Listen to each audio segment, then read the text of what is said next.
Good day everyone. Ayan po. Welcome back po sa ating channel. Ayan, ito po ay kaiba uli sa ating math tutorial. Magbigay lang po ako ng additional info para po dun sa mga YouTube beginners, YouTube vlogger. Ano po?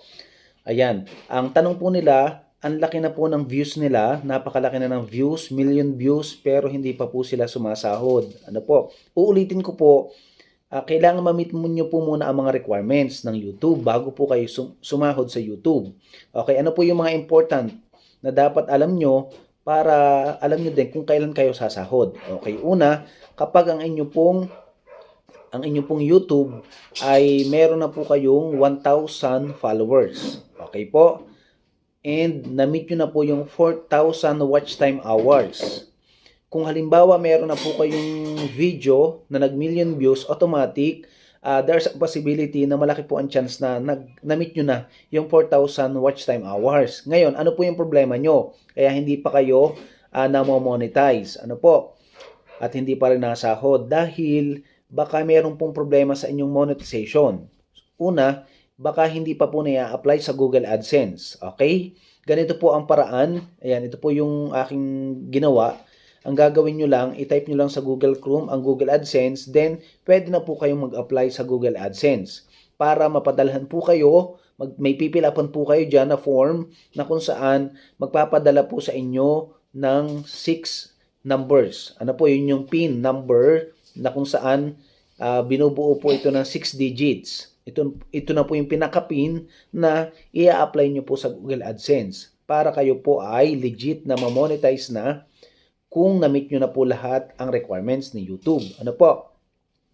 Ayan, halimbawa nga po, nakapag-apply na kayo sa Google AdSense, again, pwede po ba mag-apply sa Google AdSense kahit wala pang, hindi pa niya na-meet yung requirements sa YouTube na 4,000 watch time hours and yung ating 1,000 subscribers. Ano po? Depende po yan kay Google AdSense kung kayo po ay i-approve. Ano po?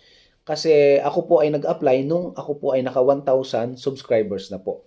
Mas maganda po na kayo ay mag-apply na lang kapag ang inyong pong subscriber ay 1,000 and above. Okay, 1,000. Pwede na po yung 1,000. Ano po? Ayan. Then after po natin na makapag-apply sa Google AdSense, kailangan meron po kayong YouTube Studio app na ini-upload po, dinadownload po ito sa Google Play Store. Hanapin nyo lang po, mag-install po kayo ng app na YouTube Studio. Ito po yung ating YouTube Studio. Ganito po yung kanyang app. Ano po? Ano pong gagawin nyo din Bakit mahalaga po ito? Ito po ay makakatulong sa inyo para ma-monitor nyo kung ilang views na po. Doon po kasi madali na tingnan kasi nandun yung dashboard, yung pinaka-summary dashboard, nandun lahat, pati yung engagement, pati po yung views, pati po yung graph illustration kung ilan yung nanonood, ilan ang nanood sa buong buwan, ganun po. Kailangan meron po kayong YouTube Studio app. Ayan. Ngayon, balikan lang po natin. Bakit po na hindi pa siya sumasahod, hindi pa siya monetize, pero siya po ay meron ng malaking views, million views na. Okay, so ibig sabihin, kita po natin, kung halimbawa, ang iyong YouTube ay 1,000 subscribers and above na, then meron ka ng views na million views, ibig sabihin, ang problema mo na lang ay yung application sa Google AdSense.